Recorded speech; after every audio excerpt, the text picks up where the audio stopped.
Hello, Just Too Good here. May I show you some weird Lego? I love Lego Fabuland, but when people see this, they're like, what the hell is this theme? Furry Lego that isn't Lego Chima? There's these big pieces that I've never seen before. Is this even Lego? Yes, this is an official Lego product. This theme started in 1979 with a range of sets that were more like 4+ sets of today, so very juniorized build. Very cute little minifigures, but different types of minifigures than the regular minifigure we would expect, where these are anthropomorphic animal figures that sure have some similar motion with their arms and legs, but have some differences here and there. We'll show that in a little bit. Regardless, this is Bonnie Bunny's new home. And inside, you can already start to see those very interesting pieces making up the house, which is a total of 44 pieces. Whether it be this roof piece with some interesting texture at the side there, while still keeping studs at the very top.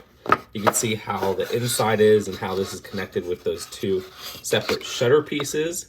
And then also there's this staircase here, which is a really interesting design. They also use that for Paradisa, if I'm not mistaken.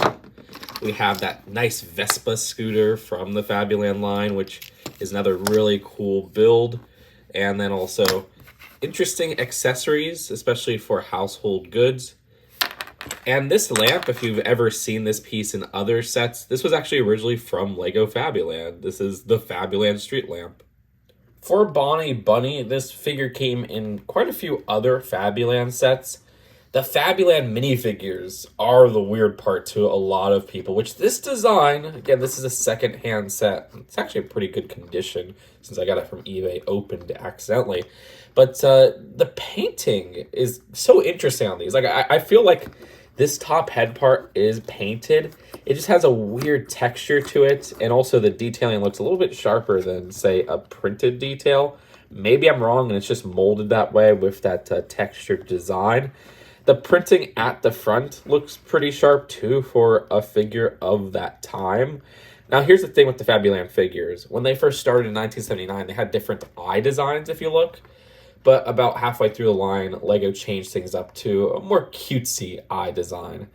Regardless, we got some torso printing as well. And the movement on these figures are very similar to Lego minifigures, but not the exact same. So the head, yeah, moves all the way around. But you can see it is on a little bit of a ball joint there, so you get a little bit more of a range of movement. The arms move up and down, side to side all the way. And then the legs, you can move all the way down. And like a minifigure, you could sit onto 4 studs. So yeah, that's it for Bonnie Bunny, but there is another Fabuland animal minifigure in this set. And with this figure, I really like that elephant head there, which is a huge piece. I mean, the other animal heads are too, but the detailing here, again, has some interesting painting designs where you can see those tusks are painted white. And then you got the printing for the eyes there. That trunk is really nice in just little tiny bits of texture there. And then at the back, no printing, but again, a nice range of movement. And this is one that isn't exclusive to the set, where he does come in quite a bit of other Fabuland sets as well. But yeah, I love moving these around, and I love rotating that head. Such strange and weird WTF figures, but I think they're awesome. Oh, and here's how the Fabuland figures look on that awesome bike build.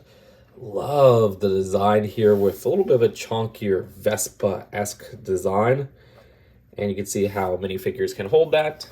Again, a minifigure fits on here just as well. Well, actually, this does look a little bit oversized for a figure, admittedly. But still, love the build for these little bikes included in the Fabuland sets. Anyways, for the build of the set, this gives me some classic town vibes because of the open house design. I mean, this is something that modern Lego sets do as well, but just on a huge base plate with some house details. Now, this isn't a perfect design, but I love how this looks from the front, and I can't wait to put it in my little Fabuland town. You can see how this looks with a Fabuland minifigure next to it, and how this looks with a regular Lego minifigure next to it. And honestly, it fits both if you ask me. Regardless, let's start at the front here. Again, some great pieces with the detailing on that roof. These shutters, which do open. An interesting door design at the bottom. And even the sticker of a hose at the bottom right there. This window design is pretty interesting, where that's not a separate piece from the frame. The same goes for the door. At least I tried to remove them with my bare hands. That did not work. This design, again, supported by 2 of those Fabuland street lamps. You have some flowers to the side and even a flower sticker to the side of the door. To the left, the staircase that leads you to the 2nd floor, which inside we have a small little bedroom, which has a desk, or this could also double as a bed, but I would say more as a desk. It's just the white sheets you kind of pass that off as. And then we also have a little bit of standing space leading up from the staircase. And you have that exit little window right there for this top floor. Then at the bottom floor, lots of accessories with this Fabuland telephone piece. That's really interesting with the base there. And this is actually a separate piece than that top regular telephone piece that we still get to this day, though this one might be a little bit longer from my understanding, so it might be a slightly different piece. And that just fits at the top there. And then some interesting 2x2 prints. This is a clock, and you're just supposed to have it on the shelves here, so no wonder it keeps falling over.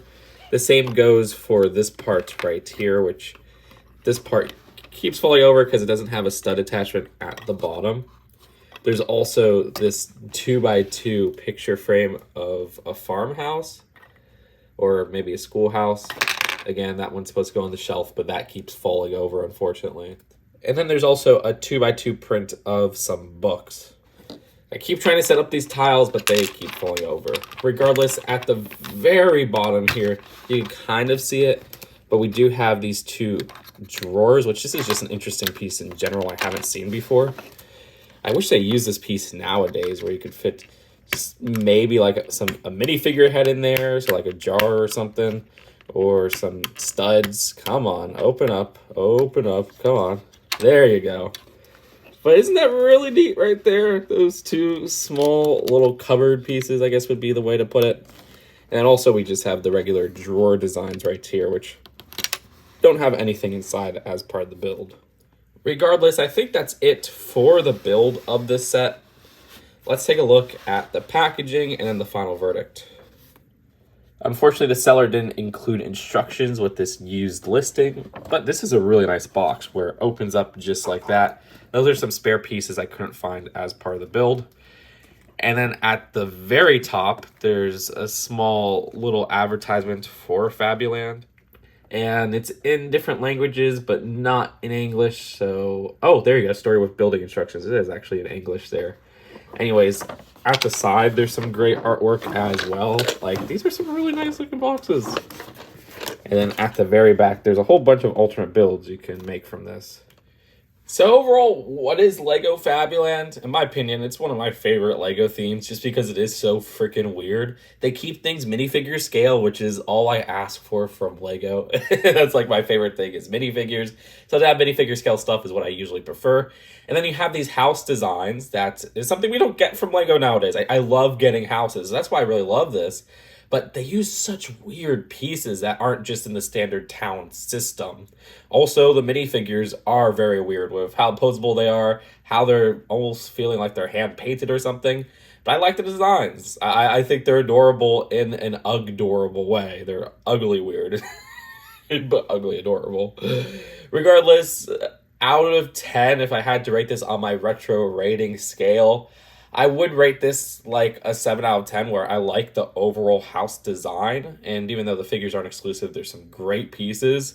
I just don't like the setup with the picture frames in particular where that feels very sloppy. It almost feels like the interior of the house could have maybe been expanded upon, but this was $15 back in the day. So by today's price per piece ratio, I mean, I guess it was 44 pieces, so that's not a big deal. But by today's value ratio, that's a good deal, but that's not counting inflation. But anyways, that's it for now. Let me know in the comments how weird you think Fabuland is. And remember, weird is not a bad thing. Fabuland is weird but cool. It's weird in a very unique way, and that's what being weird is. It's being strange and unique. And I like that about Fabuland. It sets itself from the rest of the crowd. Subscribe for more weird Lego reviews, and I'll see you guys later. Peace out. Bye.